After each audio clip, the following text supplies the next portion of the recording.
What are they trying to do? That's the missing piece. But it's not hard to imagine. A government hiding, hoarding technology for 70 years at the expense of human life and the future of the planet. Driven not only by corporate greed, but a darker objective. The takeover of America.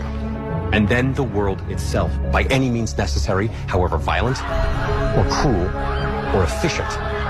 By severe drought, brought on by weather wars, conducted secretly using aerial contaminants and high-altitude electromagnetic waves.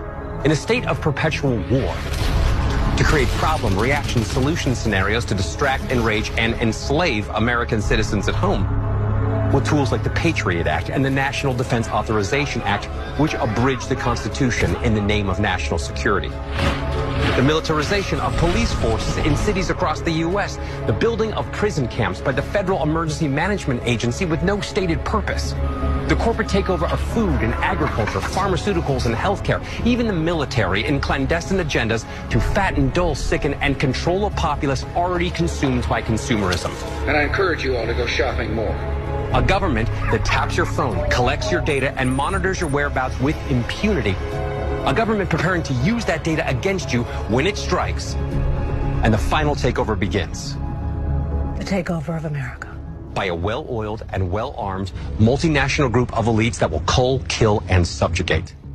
Happening as we sit here. It's happening all around us.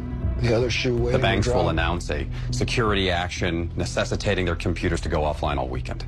Digital money will disappear. They can just steal your money? Followed by the detonation of strategic electromagnetic pulse bombs to knock out major grids. What will seem like an attack on America by terrorists or Russia. An invasion of the U.S.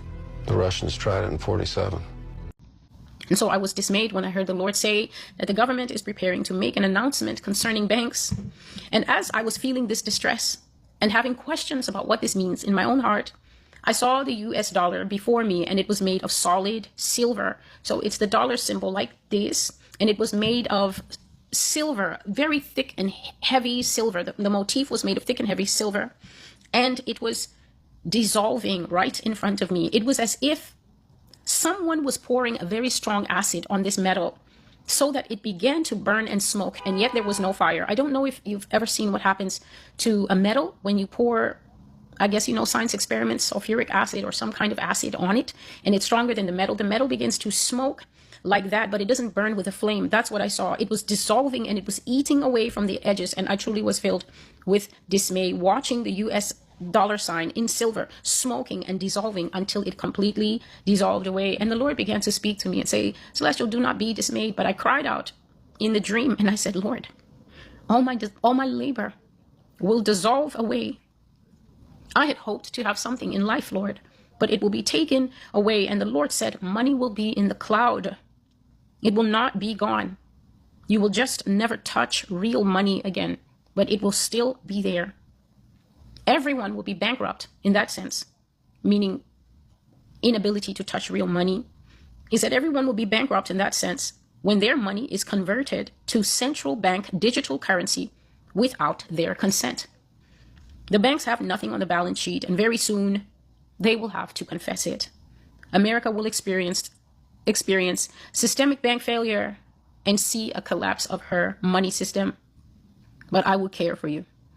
Do not be afraid. I am the Lord. I will look after you. And he said a few other